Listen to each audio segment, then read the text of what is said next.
Estamos grabando. Bueno, muy buenos días, muy buenas tardes desde donde se encuentra. Muchísimas gracias por participar en este seminario FIPOL del mes de agosto. Hoy contamos con el honor de la presentación de la doctora Erika Ruiz García, quien es médica oncóloga del Instituto Nacional de Cancerología de México. Es médica oncóloga del Departamento de Tumores Gastrointestinales y coordinadora del Laboratorio de Medicina Translacional del Instituto Nacional de Cancerología, investigadora, miembro del Sistema Nacional de Investigadores Nivel 2, investigadora activa del grupo Southwest Oncology. eh, Ha recibido una variedad de premios, como el Premio Nacional en Ciencia y Tecnología de Alimentos del CONACYT, titulado El panorama de la metilación de células de cáncer de mama en respuesta al compuesto dietario resveratrol. Ha recibido el Premio Nacional de Oncología Guillermo Montaño en el 2019. Ha recibido distinciones de la European Society for Medical Oncology. Es miembro del profesorado de tumores gastrointestinales. También pertenece a la European Society for Medical Oncology. Es miembro del Comité Científico Gastrointestinal en Cáncer. También pertenece a la American Society of Clinical Oncology. Es miembro del panel de guías del manejo del cáncer de colon, etapas 2 y 3 y metastásico, además del cáncer de recto localmente avanzado. También es miembro consular para las guías del célula de cáncer gastrointestinal de la American Society of Clinical Oncology. Es miembro de la Academia Nacional de Medicina. Sin más, les dejo con la doctora Erika Ruiz, nuevamente agradeciéndole muchísimo, doctora Ruiz, por su participación el día de hoy, y le pido a toda la audiencia que por favor mantenga sus micrófonos silenciados mientras estamos eh, presenciando la presentación de la doctora Ruiz. Muchísimas gracias.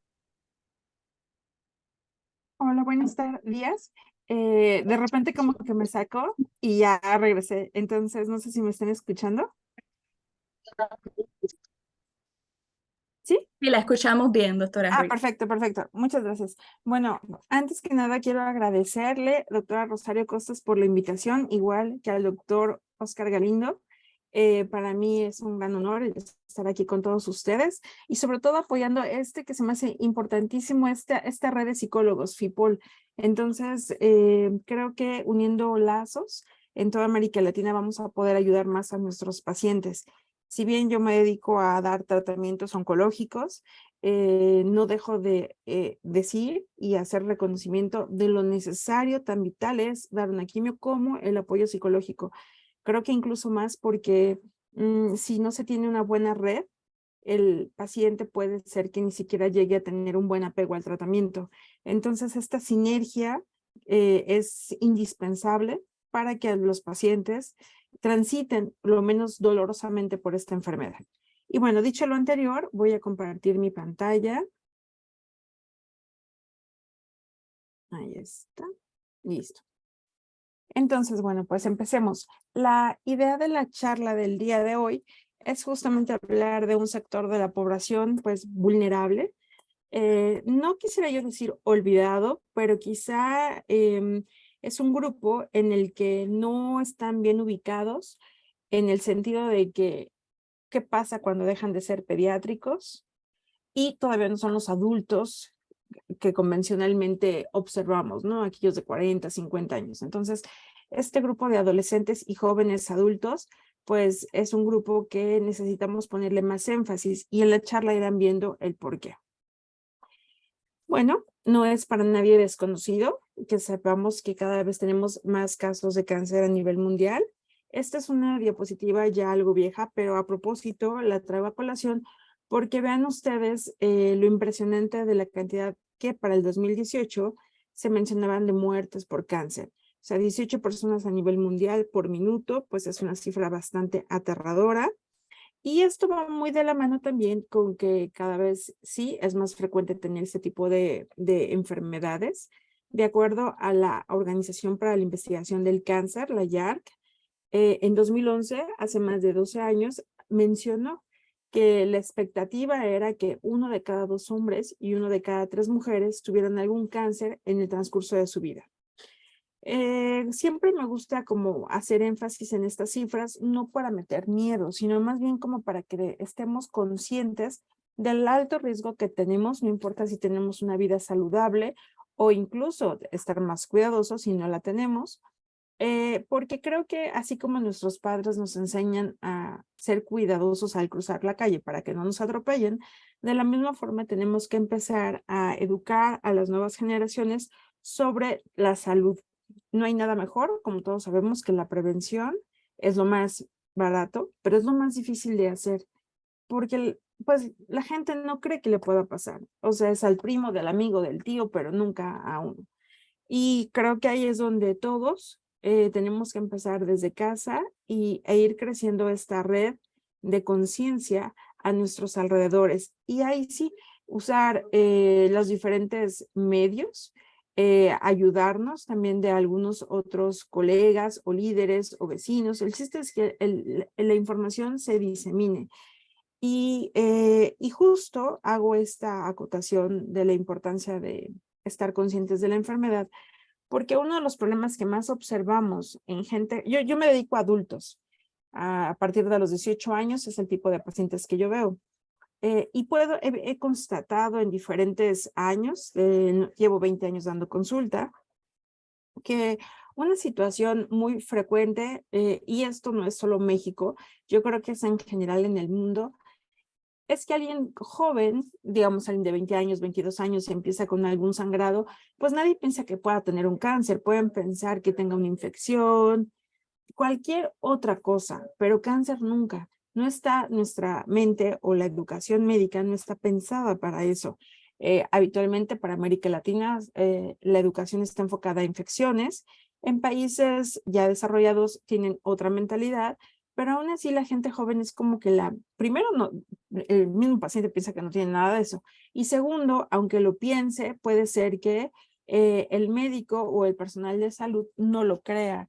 Y me ha tocado muchos casos en donde el paciente sí ha sido consciente, ha ido a buscar atención y le dicen que no, que está loco o que cualquier otra cosa. Y claro, un año después, cuando la enfermedad ya evolucionó, ya creció, ya da síntomas y cualquier persona puede hacer el diagnóstico, incluso aunque no sea médico, pues entonces ahora sí, pero ya es un poco tarde. Entonces, bueno, la primera diapositiva va enfocada a nuestro papel como personal de salud, en el que tenemos que empezar a diseminar la información de cuidarnos y de estar atentos. Creo que eso es el mensaje número 1, súper prioritario, así hay que ponerle un highlight con amarillo. Y bueno, esto nos lleva entonces a saber que no dentro de mucho, quizá dentro de unos 15, 18 años, pues casi va a haber un incremento de un 50% en el número de casos de cáncer. Y esta diapositiva se me hace muy ad hoc. Podemos ver cómo para el 2020 había 19 millones en el mundo y bueno, para el 2040 casi sube a 30 millones. Entonces, vuelvo al punto, tenemos que estar conscientes y ayudar a nuestro alrededor. Ahora, nosotros hemos observado en las diferentes áreas de la oncología, digo, yo me dedico a tumores gastrointestinales, pero en general, en todos los tipos de tumores a nivel general, no importa aquí la edad, las tecnologías genómicas nos han permitido entender un poco más el comportamiento de los tumores.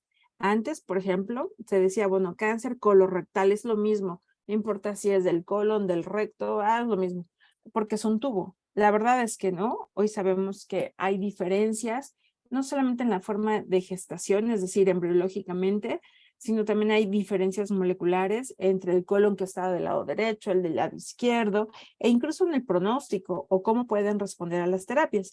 Y esto se explica con este gráfico de pastel, en donde vemos que cada alteración molecular pues tiene diferentes implicaciones pronósticas y terapéuticas. Y evidentemente también sabemos que en gente joven no necesariamente la genética es la causante de sus enfermedades. Y hablaré un poquito más a detalle en las siguientes diapositivas. Entonces, miren, esto es un típico caso, un paciente ya de lo que deberíamos de ver en cáncer colorectal alrededor de los 70 años. solamente como alguna enfermedad adicional, tiene hiperplasia, crecimiento de la próstata, un paciente en muy buen estado funcional, es decir, llega, come, platica, va, viene, sube, baja. Y algo importante, su antígeno carcinoembrionario, que es una sustancia que medimos para ver si está elevada o no ante la presencia de un cáncer, pues sí, lo habitual es que tenga 5 nanogramos por mililitro y pueden ver que él tiene 1579. O sea, por supuesto que es una enfermedad metastásica y donde tiene los sitios de tumor. Este es un PET, bueno, aparte de un PET, entonces podemos ver algunos sitios pulmonares, aquí se los pongo yo con las flechitas. Esto no, eso es aire, no, eso está bien. Estas sí, son metástasis hepáticas. Y bueno, pues así llegó a la consulta. Entonces, le pedimos sus estudios, sus biomarcadores, y, y con eso respondió muy bien el paciente. Él sigue vivo hasta el día de ahora. Pero esto no necesariamente es algo que veamos en el día a día de los jóvenes. Bueno, por otro lado, también las tecnologías ahora en tiempo real, en América Latina también tenemos acceso a esto, es algo que se llama biopsia líquida. ¿Y por qué dice? Y a lo mejor ustedes se preguntarán, pero ¿por qué nos presenta un caso de alguien mayor y la biopsia líquida? Porque lo que quiero es como mostrar cómo ha ido evolucionando el concepto del cáncer desde el diagnóstico, cómo lo manejamos, las nuevas terapias. Pero hay algo que nos hemos olvidado un poco y que ahorita se está retomando, al menos desde nuestro punto de vista como médicos, y es justamente el paciente. El paciente debería ser el centro de todo y como que a veces nos desvirtuamos. Entonces, miren, rápidamente, nada más les digo que es la biopsia líquida, es cuando podemos tomar una muestra de sangre o de algún líquido de nuestro cuerpo. Digo, la sangre es lo más fácil, es un piquete en el brazo, pero se podría hacer este mismo análisis en el líquido que tenemos en el cerebro, en el líquido si es que llegamos a tener ascitis, en la orina. Y bueno, aquí ustedes pueden ver en este tubo, pues todos los elementos que se pueden llegar a analizar. Y esto nos sirve para hacer diagnóstico, para saber si el tratamiento si el paciente va a responder o si está empezando a hacer resistencia al tratamiento. Entonces vean cómo no solamente es ir a la prevención, no solamente es diagnosticar y entender que el cáncer, aunque sea del mismo órgano, puede comportarse diferente, es entender que tenemos que conocer qué características del tumor de ese paciente nos pueden ayudar a combatirlo o no, y al mismo tiempo en hacer en tiempo real una determinación si es que le está funcionando el tratamiento o no. Entonces, el paciente que les presenté, el señor de 73 años, esta es su historia de vida, este es un cronograma. Yo lo conocí en mayo del 19 y él sigue, sí, bueno, esta diapositiva la hice en mayo, pero el paciente sigue viviendo y coleando hasta el 23. Entonces, vean cuántos años de ganancia se han obtenido para un paciente en enfermedad avanzada.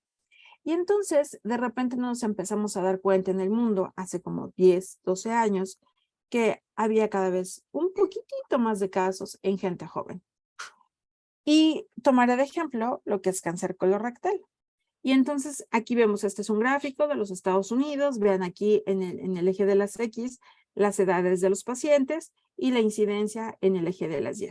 Y vean cómo, sí, bueno, tenemos las líneas de colores que son las diferentes etapas, es decir, etapas tempranas contra avanzadas. Las avanzadas son es esta, la gris. Entonces sí vemos que, bueno, sin duda, el cáncer colorectal va en ascenso en todas las edades. Vean ustedes la incidencia, pero obviamente pues sabemos que el cáncer colorectal es una enfermedad de gente mayor, habitualmente en los 70, como mi paciente ejemplo, pero vean este pico. Este pico es algo interesante porque se empieza a hacer más intensa el presentar esta enfermedad alrededor de los 50, que aunque es importante, yo lo que quiero resaltar son estas personas. Estas personas que aunque tienen 30, 40, etcétera, vean cómo también van teniendo más enfermedad y la incidencia va siendo tanto de enfermedad metastásica, que aquí la pueden ver, que está muy cerquita de la localizada. Están pegadas con la localizada. Y eso pues nos preocupa como médicos porque sabemos que un paciente joven, independientemente de la esfera psicológica que vamos a tratar más adelante, el pronóstico suele ser muy adverso en comparación con gente mayor. Y aquí pueden ustedes ver una tomografía Miren, aquí están sus huesos, el paciente, su columna. Este es un muchacho de 22 años. Y todo esto que les puse en la flecha, pues es el tumor del recto. O sea, es una cosa espeluznante. Sabemos que muchos de estos pacientes llegan en enfermedades avanzadas por múltiples razones, entre que no quieren o no se lo diagnostican. Y otra cosa que estamos observando es justo esto. Aquellos nacidos después de los años 90 tienen 4 veces más de tener cáncer de recto que de colon. Entonces, siempre sale la pregunta de por qué empieza a haber más cáncer en gente joven con respecto a hace un par de décadas. Y aquí me gustaría que vean esta línea del tiempo. Aquí tenemos lo que son los adultos, cuando son adolescentes o niños y antes, ¿no? Mucho antes. Entonces, para explicar qué está pasando con cáncer colorectal en gente joven, no nomás es saber hacer la biopsia y saber el nombre del tumor, sino hay que ver las características que está conllevando a esto. Y sí, sabemos que los estilos de vida como la obesidad, el sedentarismo, altas comidas con alta ingesta de grasas o muchos procesados, embutidos, todo esto, ahumados, todo esto sabemos que no es nada saludable, pero ¿cómo puede explicar esa situación para que un niño de 12 años, 14 años tenga cáncer colorectal? Les hago esto énfasis porque aunque yo veo adultos, sí cada vez mis colegas pediatras nos llaman para saber cómo tratar a gente, a estos niños con cáncer colorectal cuando pues esto no era, pero para nada frecuente en la edad infantil. Si bien usamos los mismos protocolos independientemente de la edad, no sabemos si estamos haciendo bien. Lo que sí es que cada vez hay más investigación en gente joven, en niños, y entonces sí podemos hablar del tipo de dieta, sin duda, pero hay otras cosas. Pareciera que antes hay ciertas exposiciones antes de que el niño esté, como por ejemplo, tan solo cómo nace una persona, si es por vía vaginal o por cesárea, porque nos colonizamos de forma diferente.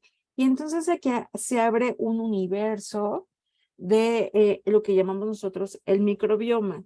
El microbioma quiere decir que son todos estos gérmenes, díganse bacterias, virus, protozoarios, etcétera, que viven dentro de nosotros. Y pareciera que desde mi madre o mi abuela pueden influir para las enfermedades que yo hoy pueda tener.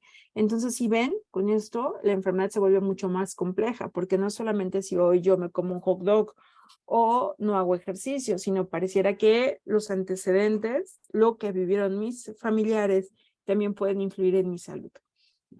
Y bueno, en lo que nosotros terminamos de entender cómo se va dando todo este proceso, pues, ¿qué hacemos con estos pacientes? Porque ya los tenemos en el día a día, ya los tenemos ahí tocándonos la puerta.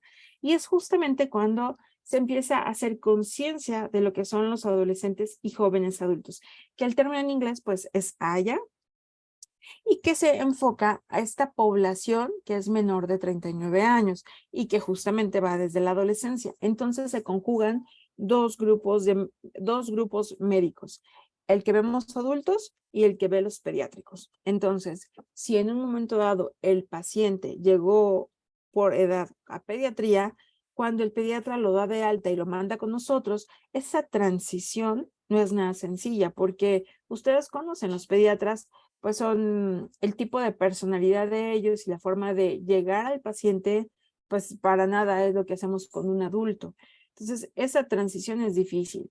Y por otro lado, también si en un momento dado llega el paciente directamente con nosotros, supongamos un joven de 18 años, 20 años, que apenas empieza a formar su vida, apenas está entendiendo lo que es este mundo, tomando decisiones sobre su carrera, y de repente le cae esta enfermedad, pues es muy difícil para ellos también poderlo manejar. Mm, es frecuente que uno vea como aún ya siendo mayores de edad, pues para ciertas decisiones ellos son lo suficientemente adultos para tomarlas, pero cuando las cosas no van muy bien, pues traen al papá para que uno le dé explicaciones al papá. Entonces, entendemos que es un grupo complejo.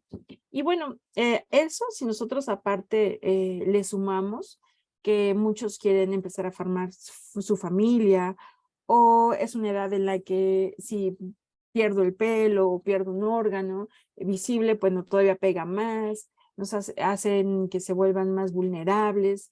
Y por otro lado, si ya empezaron a trabajar, supongamos alguien de 24, 30 años, bueno, pues empieza a haber problemas económicos o dentro de la misma familia o con la esposa, o si para entonces ya tuvieron algún hijo. Entonces, es una época muy difícil. No quiere decir que no sea también difícil para un mayor de edad o para un niño, pero aquí en la adolescencia todos pasamos por eso. Es realmente muy complejo el poder manejar de la mejor forma, no solamente los cambios que las hormonas me dan, no solamente la problemática de la situación en la que yo viva socialmente, sino aparte tener que lidiar con la enfermedad. Bueno, entonces, tomando en cuenta eso, esta diapositiva ustedes pueden ver que es como la trayectoria que tiene que pasar, por la que tiene que pasar un paciente con cáncer. Y entonces vean ustedes cómo, sí, desde el diagnóstico, pues hay una información, hay cierta información que se le da al paciente, cierto apoyo social, pero esto es ligero, digámoslo. Y aquí tenemos que hacer un mayor énfasis, reforzar no solamente los canales de comunicación entre el personal médico y el no médico con el paciente, sino también la misma comunicación del paciente hacia su familia. Al mismo tiempo, podemos pensar que en esta trayectoria, pues no sabemos si el paciente le va a ir bien o le va a ir mal. Pero lo que sí podemos saber es que cualquier tratamiento, ya sea cirugía, quimioterapia, radioterapia, va a tener, si bien un objetivo de controlar la enfermedad, reducirla o curarla, al mismo tiempo va a tener un efecto secundario importante que no debemos dejar de lado. Y luego, si por otro lado sabemos que es una enfermedad que no se va a poder curar, llegar a un punto en donde también las terapias oncológicas, pues ya no haya algo más que ofrecer. ¿Cómo lidiar con esa situación? Tanto para el paciente como para el personal médico es frustrante porque a veces los mismos pacientes nos pueden ayudar a nosotros. Por ejemplo, yo ahora tengo pacientes de 80 años y ellos ya con otro nivel de pensamiento van y dicen, bueno, doctora, yo ya viví, ya hice, si puedo tener algo más, estaré muy feliz. Si no, lo entiendo. Y que va con un chico de 18 años o 20 años, en donde ya hicimos todo lo factible, lo humanamente posible y no se puede seguir, porque el tumor es resistente, porque ya no hay opciones terapéuticas. ¿Cómo? O sea, es fácil decir, pues hay que pasarlo a paliativos, pero esa vida, o sea, ¿cómo va a enfrentar esa realidad?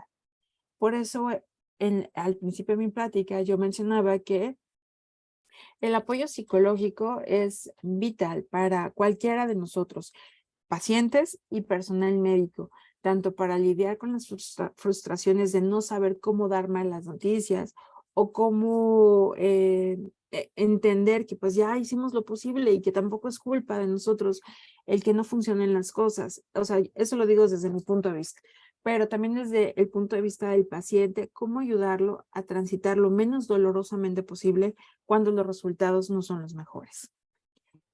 Entonces, regresando a la situación de los adolescentes y jóvenes adultos, en estos gráficos, que es un índice sociodemográfico, podemos ver tanto en el gráfico de la izquierda la incidencia, que vean cómo va por arriba, cada forma, triángulo, rectángulo, etcétera, son diferentes países del mundo. Vean cómo la incidencia va hacia arriba y dependerá, eso sí, de dónde esté el paciente ubicado geográficamente para que la muerte se quede estática o vaya hacia abajo. Aquí sí es importante mencionar que evidentemente tienen una mejor expectativa de vida en países desarrollados. Y bueno, lo que sí es también importante decirlo es que la mayor carga de pacientes jóvenes con cáncer se encuentran en países de ingresos bajos o medianos, o sea, como América Latina. Entonces, nosotros tenemos en el Instituto Nacional de Cancerología, tenemos alrededor de 200,000 consultas anuales, como ustedes lo pueden ver, y más de 5,000 consultas para pacientes nuevos cada año. Entonces, tenemos pues una población cautiva bastante importante quiero mencionar que la mayor parte de los pacientes, el 90-95%, son pacientes que no tienen un tipo de seguridad social. El hospital justamente cubre a aquellos que no lo tienen. Y ahora, bueno, ha habido unas modificaciones en el gobierno y se está buscando que tengan ya, que estén cubiertos. Pero en general, así es como nos dividíamos en el país. El sistema de salud está muy fragmentado aquí y nosotros estábamos dedicados a los pacientes de recursos bajos, muy bajos. Y también por eso es que vienen con volúmenes tumorales muy grandes, porque también no es nada sencillo para ellos venir de sus comunidades.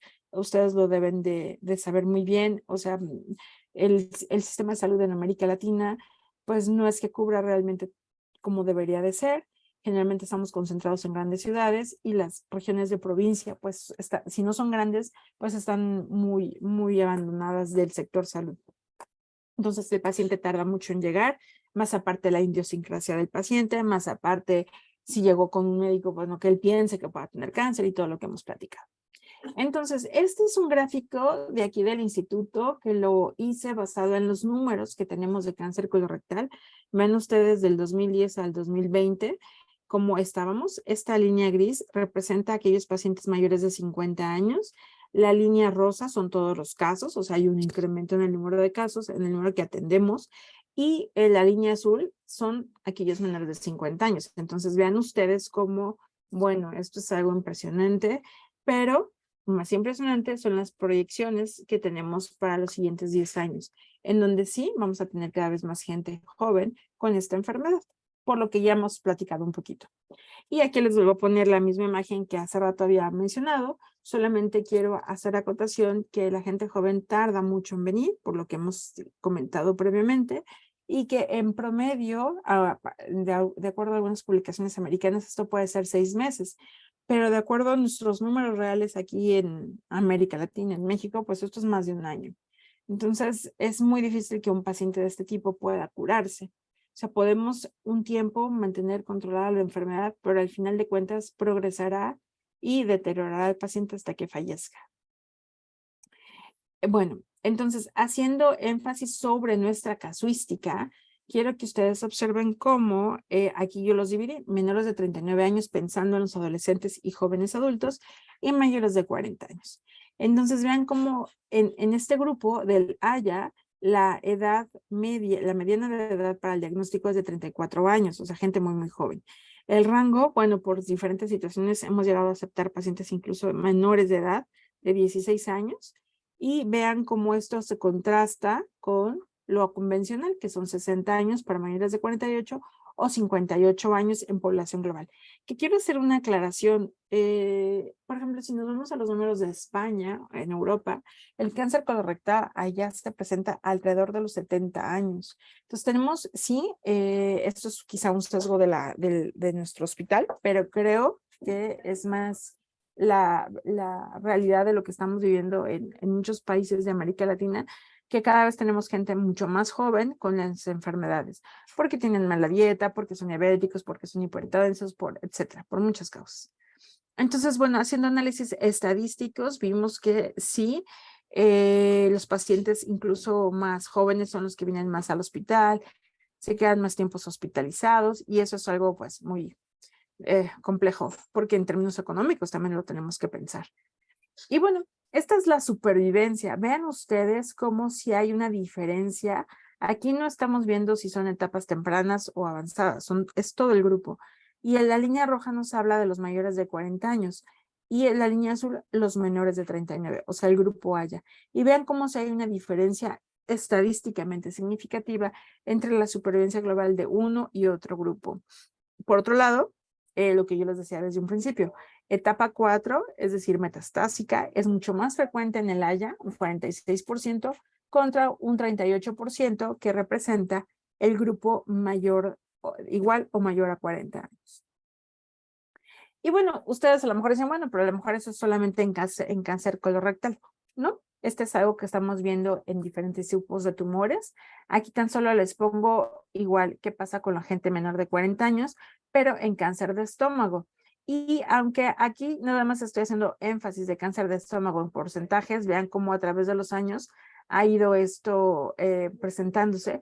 Lo que sí podemos decir es que por lo menos dentro de nuestra casuística, es que sí hemos incrementado de un 6% hasta un 15%, haciendo la comparación de lo que pasaba en 2004 con respecto a 2020.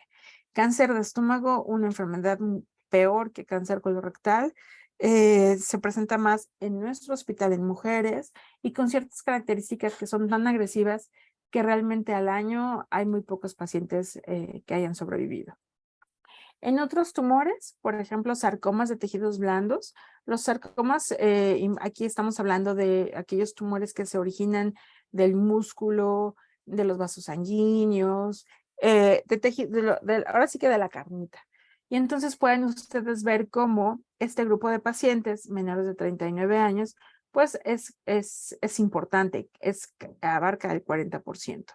Claro, este es un tumor que es más frecuente en gente joven, pero de todas maneras, es importante hacer mención, resaltar que es un problema el que estamos teniendo hoy en día con estos pacientes. Entonces, esta es la casística del hospital, de mi hospital. Pueden ver que fueron casi 900 pacientes, la mediana de edad del diagnóstico 45 años, pero bueno, menores de 39 es el 40%. Entonces, esto es lo que vemos frecuentemente en el día a día, gente muy joven a la que le tenemos que aplicar tratamientos y con la problemática que, insisto, no hay que dejar de lado y que ahí, bueno, hemos hecho muy buena mancuerna con el doctor Oscar Galindo. Él nos está ayudando muchísimo para poder trabajar ahorita de forma virtual con nuestra clínica. Entonces, hace un par de meses lanzamos esta iniciativa, la clínica Adacán, que es para la atención a adolescentes y adultos jóvenes con cáncer. Esta clínica ahorita está pensada para la población del área de tubo digestivo y de sarcomas. A lo mejor ustedes me pueden preguntar, ¿y qué pasa con cáncer de mama? Cáncer de mama tienen un programa especial para las jóvenes. Entonces, ellas no han tenido problema. En los pasados 2 años han estado bajo ese programa y les ha ido muy bien. Pero bueno, de estos 5,500 casos que tenemos hoy en día en el hospital nuevos, pues no todo es mama. O sea, nosotros, mama representará como una quinta parte, pero ¿qué pasa con los otros, con el resto? Entonces, por proporción, seguimos nosotros tubo digestivo con otros 1,000 pacientes anuales nuevos y así. Entonces, por eso decidimos ahorita implementarla con tubo digestivo y los sarcomas, que son los que más frecuentemente tienen tumores en gente joven. Y entonces estamos conscientes de que digo, esto no es nuevo, las clínicas de Haya, este tipo de clínicas ya se empezaron a generar hace, no mucho, pero hace 2, 3 años a nivel mundial. Y entonces, tomando la experiencia de otros hospitales, es como decidimos implementarla. Entonces, como es algo novedoso en el sentido burocrático, necesitamos primero crear no solamente la necesidad, porque los números nos lo dan, pero sí necesitamos crear una clínica inicialmente virtual en lo que vamos buscando los recursos para hacer la física. Y ustedes pueden decir, bueno, ¿cómo es eso de virtual? Miren, dentro del instituto, nosotros somos un hospital dedicado a cáncer, entonces tenemos diferentes servicios ya trabajando en el instituto, como es genética, como es psicología, como es cuidados paliativos y evidentemente las diferentes áreas de tratamiento oncológicas, es decir, quimio, radio y cirugía. Entonces, no es que querramos eh, volver a contratar más oncólogos o más psicólogos o más paliativistas y meterlos dentro de un área para los haya. No, más bien es que tengamos un tránsito de pacientes entre las diferentes áreas ya existentes. Por eso es virtual. Eh, Estamos ahorita en espera de un presupuesto para poder tener una navegadora de pacientes, que esta figura creo que es vital, no solamente para los adolescentes, sino es una figura vital para todo el hospital, es decir, para todo paciente que venga al hospital, porque a través de una navegadora o navegador nos pueden ayudar a que el paciente transite, primero entienda cómo se maneja el hospital y además lo lleve de la mano por los diferentes servicios. Y de esta forma también, bueno, además el paciente no se pierda, hasta un 10% de nuestros pacientes no saben leer. Hay que recordar que les dije que tenemos pacientes de medio socioeconómico bajo o muy bajo. Y, insisto, no solamente es que no sepan leer, pero también es muy complejo si se le dan al paciente 5 o 7 citas en diferentes servicios que entienda bien. Entonces es muy fácil que se pierda. Un navegador ayuda en ese aspecto. Y aquí en los adolescentes y jóvenes adultos sería la misma idea, que nos ayude a transitar al paciente por los diferentes servicios por los que tiene que ir, y no solamente el área de quimioterapia, sino al servicio de psicología, al servicio de genética, por ejemplo, al servicio de fertilidad, un servicio que hable sobre sexualidad. O sea, necesitamos que el paciente pase por todo esto. Entonces, ahorita, de entrada, nuestra experiencia es aprovechar los servicios existentes de la institución y alinear las prioridades del programa que se escribió con las prioridades institucionales. Punto número 1. Punto número 2, crear lazos o un puente transicional que sea más factible o que ayude más al paciente entre pediatría y nosotros. No es lo mismo que pediatría mande al paciente a tocar la puerta y a ver cuándo lo atienden, a que ya llegue directamente a un área que espera el paciente y que además que favorezca la transición suave, que también le pueda ayudar al niño o al adolescente que viene de pediatría a entender un poco este mundo de adultos. Luego, al mismo tiempo, eh, tenemos que empezar a crear programas, información para población abierta, porque sin duda es más fácil que escuchen a voluntarios o pacientes que han tenido cáncer, gentes de población abierta que al mismo personal de salud. Entonces creo que hay que ir creando la información para que luego se vuelvan nuestros aliados, este tipo de sobrevivientes o personas o voluntarios o incluso cuidadores primarios, que aquí la figura del cuidador primario también es vital, no solo para ayudarnos a evangelizar a la gente, sino también el cuidador primario tenemos que apoyarlo porque sufre un desgaste, ustedes lo saben mejor que yo, un desgaste físico y mental brutal y pues pobre, nadie le da ni las gracias o no se le toma en cuenta como debería. Y bueno, y en paralelo, como mencioné en un principio, estamos buscando financiamiento para poder hacer que las cosas pasen más rápida. Entonces, bueno, estos fundamentos que les acabo de decir, el exterior, el interior, las características individuales y de intervención son importantes para ir creando este tipo de de servicios. Ahora, aunque tomamos las ideas de hospitales de primer mundo, pues también somos conscientes de que tenemos que tropicalizar las ideas a nuestra institución. Y entonces vean, este es nuestro modelo. Aquí tenemos al sujeto, a la persona, y tenemos que meter todo entre la esfera biológica, social y psicológica. Entonces, dentro de la esfera biológica, lo que ya todos ustedes saben que va desde tipo de tratamiento, la toxicidad, pero también tenemos que ver lo de la rehabilitación, la fertilidad, asesoría genética y crear un brazo de investigación. Esto es súper importante por lo que les decía, no sabemos qué está causando que haya más casos en gente joven. En cuanto a la esfera social, no debemos de perder de vista la integración familiar, la educación para el paciente, para su familia y para población abierta. Y algo muy importante que quizá no nos interesa mucho porque estamos enfocados al tratamiento es la reintegración de los sobrevivientes al contexto social. Y esto creo yo es algo vital porque no solamente es la cuestión física, sino también pareciera que están como con una letra escarlata y son como hechos a un lado cuando van y piden trabajo. Entonces creo que la reintegración es importante y bueno, y no menos es la salud financiera. Y bueno, en la esfera psicológica, donde aquí todos ustedes son súper expertos, no me dejarán mentir que la salud mental, insisto, para el paciente y para el personal de salud es básica, para el manejo del estrés, lo que es las creencias, respetarlas, reforzarlas, ayudarlas y sobre todo buscando que la calidad de vida del paciente sea lo mejor posible, independientemente del pronóstico, si es bueno o malo.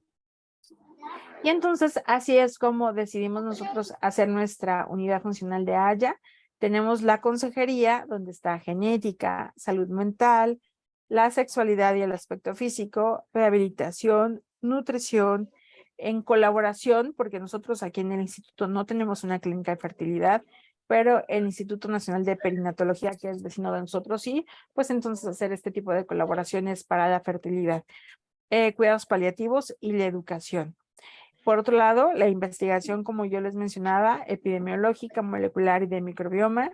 Y sin duda, también tenemos que ir haciendo evaluaciones sobre las necesidades para ir mejorando la calidad de la atención hacia el paciente joven o adolescente con cáncer.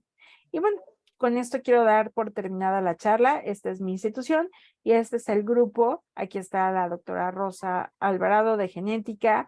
La doctora vino en lugar del doctor Marco de pediatría porque ese día él no pudo venir, el doctor Dorian de sarcomas, la doctora Silvia de paliativos, la doctora Maritere de tubo digestivo, al igual que yo, el doctor Calderillo, que es el jefe de medicina interna y que también ve tubo digestivo, la doctora Angélica, que ella es la jefa de endoscopía, y por supuesto el doctor Oscar Galindo, que nos apoya con toda la esfera psicológica. Entonces, hasta ahorita, a través de la clínica virtual, lo que hemos hecho es que en conjunto con psicología, empezar a transitar e empezar a identificar las necesidades de los pacientes. Y bueno, ya el doctor Galindo pues ha estado en contacto con los pacientes. Al mismo tiempo, nosotros los mandamos pues con genética y cuando sea necesario, pues se tendrá que mandar a cuidados paliativos. Con esto doy por terminada mi charla y agradezco mucho su atención. Muchísimas gracias, doctora Ruiz, por su excelente presentación. Ahora le proponemos a la audiencia que empiecen a compartir sus preguntas y comentarios que tengan para la doctora Ruiz. Pueden compartir a través del chat o si no pueden, entonces levantar la mano o quitar el silenciador y preguntar en vivo. Aquí tenemos lo que estamos viendo en el chat, doctora Ruiz, son comentarios y agradecimientos. Eh, Aquí hay una pregunta de cuántos el paciente ha visto, me imagino que es el volumen de la clínica especializada. Sí, exacto. Hasta ahorita, si mal no recuerdo, hemos mandado con el doctor Galindo como 15 o 20 pacientes. Porque empezamos nosotros, o sea, oficialmente empezamos, esto debe haber sido por mayo. Por mayo empezamos a reclutar pacientes. Doctora Ruiz, tengo dos preguntas Sí. que tienen que ver con dos de las áreas que puso en el esquema que tenías sobre el manejo global de calidad de vida. Primero, el área de fertilidad.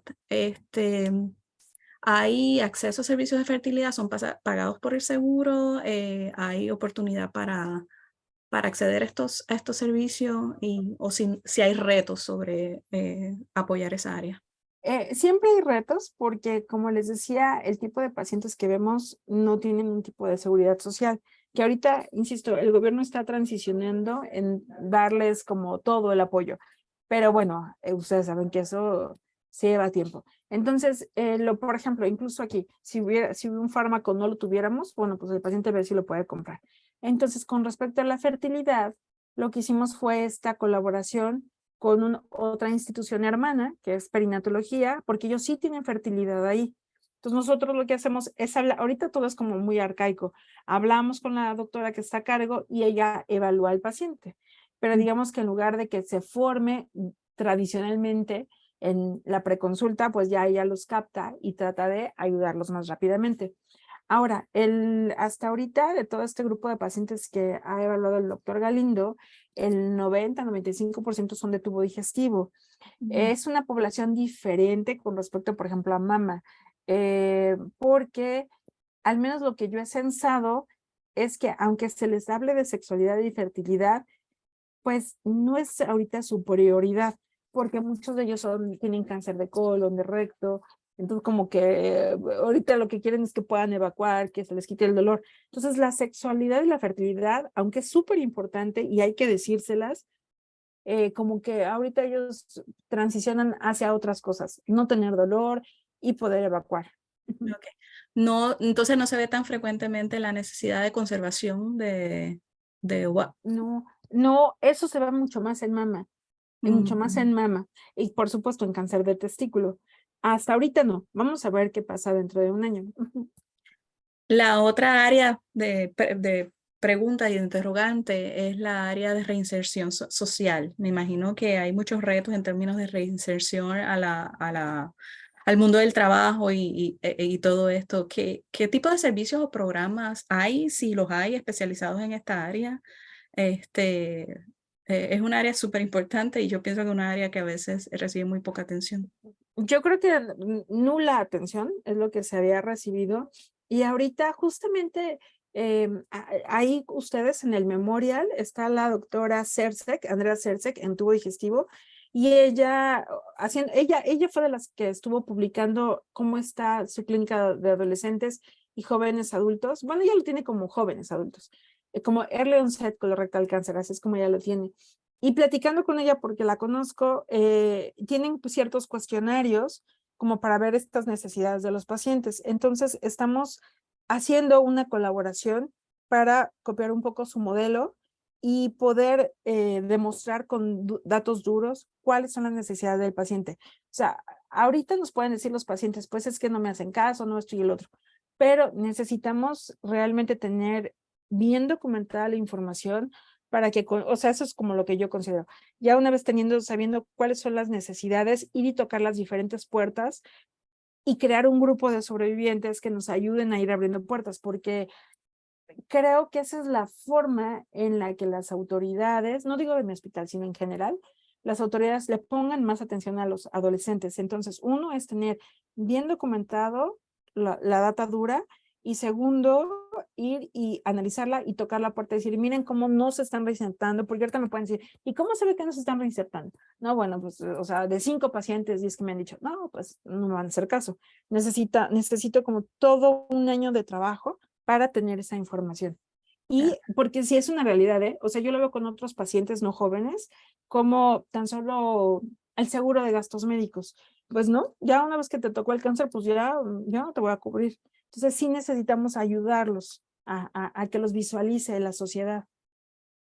puede ser que la doctora Cersei también esté trabajando con la doctora Blinder de aquí del Memorial, que es quien se especializa bastante en el área de reinserción Mm, laboral, que podría mm, ser un área súper importante para adultos jóvenes. sí. Eh, Aquí tenemos ciertos comentarios, es maravilloso que pongan atención a este grupo de pacientes. Mi pregunta sería, ¿se han hecho estudios longitudinales de calidad de vida en estos pacientes? Nosotros no los tenemos porque apenas empezamos. De que existen en el mundo publicaciones, yo he visto algunas, pero vuelvo al punto, como que no era la intención, o sea, como que nadie los estaba viendo.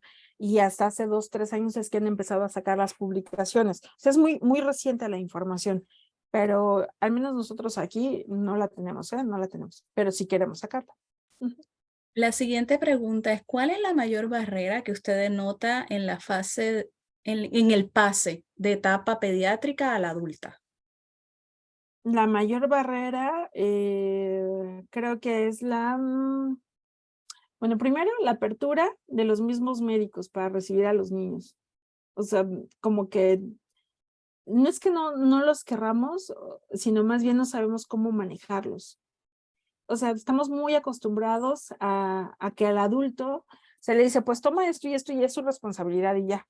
Pero creo que los niños a la hora de pasar con nosotros no les tenemos la misma, ¿cómo se dice? Paciencia que lo que pueden tener los oncólogos pediatras. Entonces creo que, pero no es porque no querramos o seamos monstruos, sino más bien no tenemos como la educación o no sabemos cómo tratarlos. Y justo se platicaba con Oscar, como personal de salud, también nosotros necesitamos ese apoyo, no solo para dar malas noticias y no solo por la frustración de no poder ayudar, sino también para saber cómo manejar en las diferentes edades a la gente. Es algo que nos falta. Y yo creo que eso nos falta en general a todos. No sé si en Estados Unidos tengan ese apoyo para los oncólogos, pero al menos con mis colegas de Latinoamérica, como que no, como que se da por hecho de que pues yo resuelvo mis problemas, ¿no? Y a lo mejor yo puedo tener muchas frustraciones de no resueltas y por eso tener poca paciencia con la gente. Probablemente por eso es tan importante las clínicas especializadas, porque así entonces Ujú. los profesionales que están vinculados comienzan a formarse y a desarrollar sus habilidades de comunicación. Sí, Este, hace 10 años, perdón, doctora, hace 10 años nosotros empezamos aquí en el instituto, formamos, en el 2010, formamos las clínicas, que bueno, esto es como el multidisciplinary team de ustedes, que son los equipos multidisciplinarios. Nosotros aquí le llamamos unidades funcionales. Y sí, está el oncólogo, el radiooncólogo, el cirujano, a veces van los de paliativos, y sí hemos mejorado mucho la atención de los pacientes, pero hasta ahí nos quedamos. O sea, creo que nos falta insertar el área psicológica o psiquiátrica. am, muchísimas gracias por eso. Aquí la pregunta eh, José Méndez si todos los pacientes de jóvenes allá son del INCAN o reciben referidos de otras instituciones. No, ahorita es allá. Metimos un proyecto para ver si nos daban financiamiento a fue un concurso internacional, y que por cierto le comenté a Andrea, pero todavía no tenemos resultados. Se supone que nos los iban a dar la semana pasada y mandaron un correo diciendo que íbamos a tardar un poco más. Iban a tardar ellos un poco más en darnos resultados, pero yo creo que si logramos ese financiamiento, podremos establecer muy bien tropicalizado el programa para México o para el instituto, y eso se puede compartir y replicar con otras instituciones del mismo México, porque pues tenemos los mismos problemas, ¿no? Insisto, no me puedo comparar con el Memorial, pero bueno, sí entre nosotros nos podemos ir ayudando, pero una vez que tengamos pulido el programa. Y de esa forma, pues ayudar a más gente. Nosotros no estamos ahorita abiertos a que lleguen más hayas, o sea, que no sean tratados aquí, no porque no querramos, sino es porque la situación del instituto así está conformada. Eh, Muchas felicidades, compartiendo que el Instituto Mexicano de Psiconcología es una buena opción para el desarrollo, para el apoyo, ya que tiene licenciatura en psiconcología. Gracias a la doctora Ruiz por su excelente presentación. Mi pregunta es, desde su perspectiva, ¿es distinto el impacto psicológico para el médico tratante a atender a un paciente pediátrico versus un paciente adulto? Ah, sí. Yo no podría, digo, a mí me encanta mi carrera, pero no tengo la fortaleza para atender niños. O sea, me duele demasiado, o sea, no tengo esa fortaleza. Creo que también hay que tener carácter. O sea, los niños, me queda claro que cuando uno les propone quimioterapia, le hacen a uno examen para saber si confían en uno. El adulto, pues no es así. Pero no, yo sí lo he pensado, viendo el trabajo tan extraordinario de mis compañeros pediatras. Y digo, no, yo no podría, tengo un corazón de pollo, ¿no? Me pondría a llorar con cada niño y no, yo creo que sí es diferente. Creo que desde mi perspectiva, el hecho de que ya haya vivido algo esa persona, me deja un poco más tranquila psicológicamente de que, bueno, voy a intentar ayudarlo, pero bueno, ya vivió algo, ¿no? Y un niño pues tiene toda su ilusión. No, se me hace muy difícil, ¿eh? Buena, excelente presentación. La pregunta va un poco por la línea de supervivencia y calidad de vida, bajo su Ujú. experiencia, doctora. ¿Los jóvenes tienen más secuelas o secuelas que interfieren con su funcionamiento que los adultos? Por ejemplo, funcionamiento físico y psicológico. Sí, porque tan solo por la expectativa de vida, o sea, aunque yo trate y le dé la misma calidad de atención a un señor de 75 años, voy a poner como el paciente, ¿qué pasa con aquel de 25 años? O sea, la expectativa de vida del de 25 es que gane 50 años más de vida. El de 75, bueno, por números, pues ya no le faltará mucho para fallecer, digámoslo. Entonces, los aspectos de quimioterapia, por supuesto que dejan secuelas como neuropatía, de los que usamos en colorectal. Neuropatía, cosa que pues no es lo mismo tener esta sensación 1 año, 2 años, 5 años, a tenerla 20 años. Esa es una. Segunda, por ejemplo, la radioterapia que damos en cáncer de recto, podemos afectar la fertilidad de estos jóvenes, mientras que si alguien ya tiene 70 años, bueno, se la damos muy confiados porque no, pues ya su fertilidad ya pasó. Entonces, sí son retos diferentes. En ambos escenarios nos interesa mucho la calidad de vida, pero por supuesto que a un joven le pega mucho más. Pareciera que ser joven tolera uno mejor la quimioterapia, pero donde yo he visto más fracasos es en gente joven. Por lo que mencionaba, no solo la biología del tumor que es más agresiva, sino también hay pacientes que están tan enojados porque mientras ellos están sufriendo todas las secuelas y todos los tratamientos, pues sus colegas andan en la fiesta, o sea, son cosas diferentes.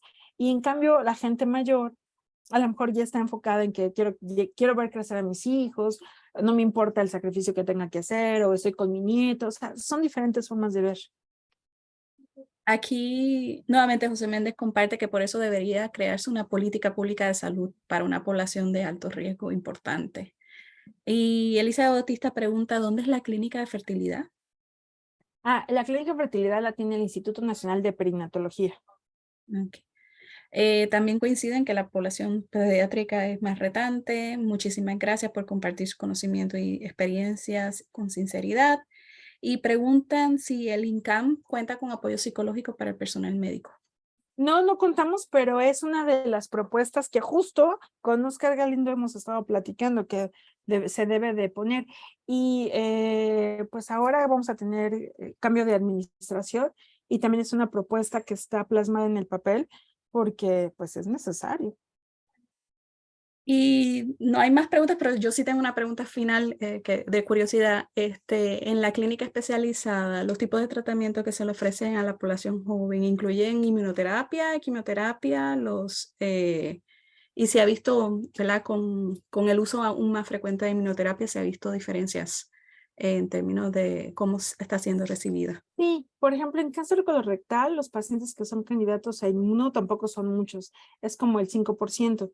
Entonces sí tenemos algunos pacientes, no muchos, poquitos, porque también la inmuno es muy cara, pero bueno, en esos pocos, que por cierto han sido jóvenes casi todos, han respondido bien en la mayoría. Entonces sí es un buen tratamiento, pero bueno, el mismo biomarcador, el mismo tipo de tumor, es el que hace que sean muy poquitos en los que los podamos utilizar, independientemente de los presupuestos.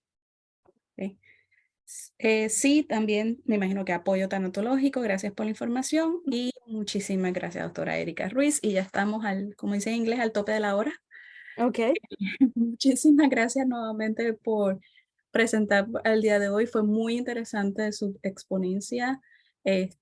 Necesitamos nosotros como psicólogos seguirnos formando no solamente en las áreas psicosociales de oncología, sino también en las áreas oncológicas para nuestra formación y mejorar nuestra práctica. Así que le agradecemos un millón por su exposición. Le comparto a la audiencia que el enlace a la encuesta, a la evaluación, está expuesto en el chat para aquellos que estén interesados en ofrecer retroalimentación, obtener su constancia. Y nuestro próximo seminario FIPOL será la primera semana de septiembre, dictado por la doctora Loreto Fernández, que va a estar hablando sobre la psicoterapia central en el significado en Latinoamérica. Muchísimas gracias a todos y sin más, les deseo una buena tarde a todos los asistentes. gracias. Buena tarde a todos. Gracias.